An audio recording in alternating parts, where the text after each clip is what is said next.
Hi there, this is Carol playing Vanilla Grandma, and we are going to sew a bowl cozy. Hi guys, it's Carol. How are you?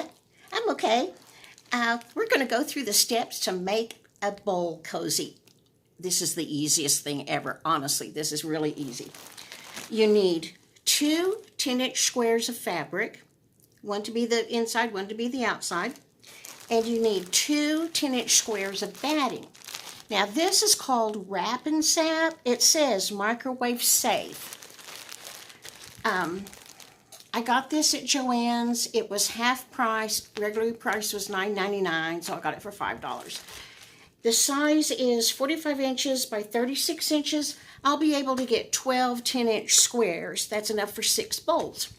So that's what that is. Then you take your one piece of batting and one piece of fabric and put them together, pin it, and then you take a yardstick, ruler's not long enough, and you draw a line from opposite points. My tripod doesn't bend down where you can look down on something, so I can't do that. But anyway, you just draw a line from point to point and then point to point and stitch that. It's a great big X. That basically quilts your batting to your fabric. So you do that. You stitch your great big X, and then the next step is you measure to get exactly the 5-inch center on each one, because that's how we're going to make the darts.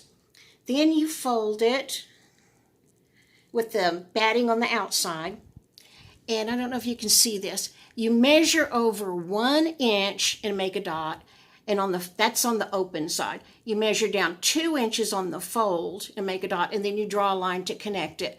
We're going to stitch that, and that makes the dart, and you do that on all 4 sides.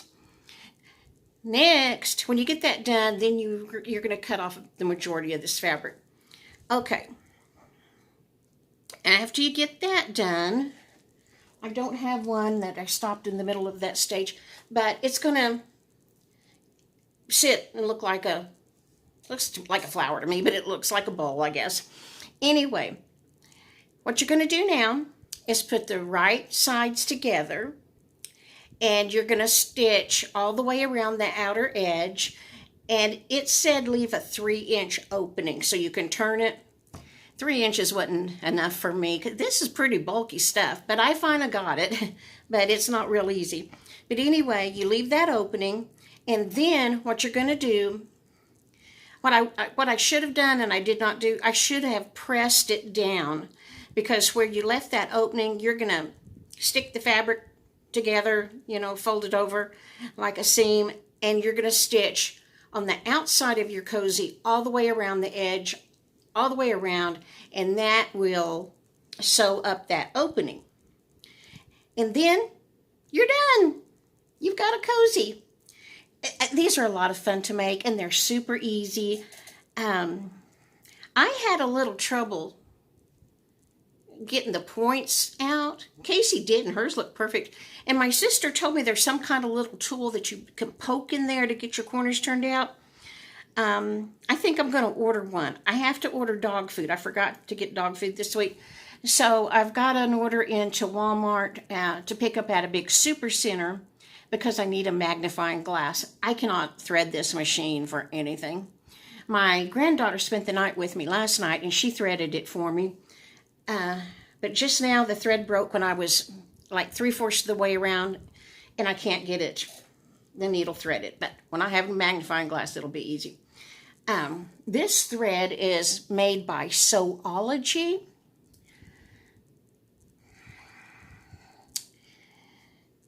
This thread has broken, I don't know how many times. I don't think I'll buy that brand again. And I went online to see if I was maybe doing something wrong, and there were reviews that said it breaks. So I'm going to go with Coates & Clark. That's what my mom used to use. And that's what I got at Joann's when I bought the fabric for the pillowcases, because they had it buy 3 get 2 free. I mean, buy 3, get 2 free. Anyway, these are a lot of fun. If you want to make one, go to, I forgot the website. I'll put it down. I'll add it right here. I'm going to put her website. Happy Hour Stitches. That's what it is. Happy Hour Stitches. She's got a wonderful tutorial where you can look down and see what she's doing. So I suggest you go there. That's the one I followed. And that's about all I know. It's about to storm. We had a storm last night.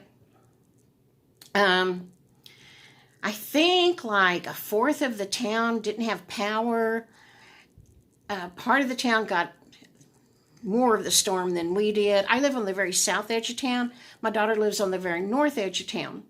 We just got rain and thunder here.